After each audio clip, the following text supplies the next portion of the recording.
নারায়ে তাকবীর, আল্লাহু আকবার। আল কুরআনের আলো ঘরে ঘরে জালো।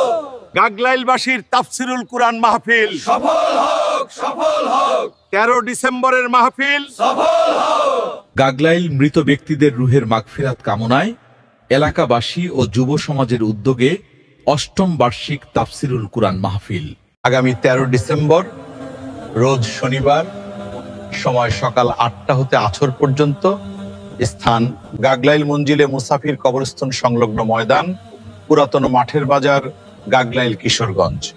উক্ত মাহফিলের প্রধান আলোচক বিশিষ্ট ইসলামিক চিন্তাবিদ হাফেজ মাওলানা মাহবুবুর রহমান, জালালাবাদী, সিলেট। উক্ত মাহফিলে তাফসির পেশ করিবেন হযরত মাওলানা কারি ইসমাইল হুসাইন মুফিজি সাহেব, সহকারী অধ্যাপক, মাথিয়া ইউ ফাজিল মাদ্রাসা, কিশোরগঞ্জ। আরও তাশরিফ আনিবেন হাফেজ মাওলানা মুখলিসুর রহমান, সিলেট। আরও স্থানীয় উলামায়ে কেরাম তাশরিফ আনিবেন।